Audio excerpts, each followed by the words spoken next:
Inaprubahan na ng Senado ang pondo ng Office of the President at Commission on Elections para sa susunod na taon.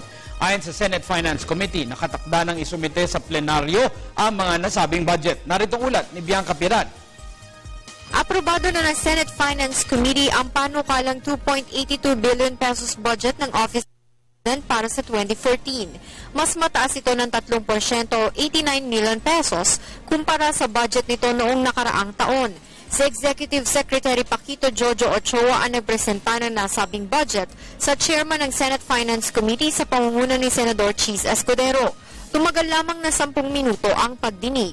Ayon kay Escudero, bilang paggalang sa Office of the President, wala nang kwestiyon ng komite bukod sa paalala gaya ng sa ibang sangay ng pamahalaan na kunin ng ahensya ang mga obserbasyon at rekomendasyon ng Commission on Audit patungkol sa findings nito. Nilinaw naman ni Escudero na wala sa jurisdiksyon ng parehong kapulungan ng Kongreso ang paglalaan sa special funds ng Pangulo.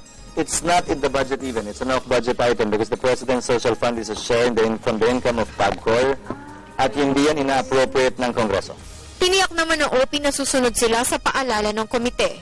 Gaya ng OP, pasado na rin sa committee level ang panukalang budget ng Commission on Elections na 2.88 billion pesos. Sinabi ni COMELEC Chairman Sixto Brillantes na naghahanda na ang komisyon para sa gagawing barangay at sangguniang kabataan elections sa posibilidad na maipagpaliban ang halalan para sa SK. Nakatakda naman isumite sa plenaryo ang mga nasabing budget para sa deliberasyon. SK kung pwede nila ma-postpone, okay lang sa amin. Postponement lang, we're not talking of abolition yet. Postponement lang, tignan natin kung pwede tumakbo ang barangay without the SK. Para sa Telebisyon ng Bayan, Bianca Piedad.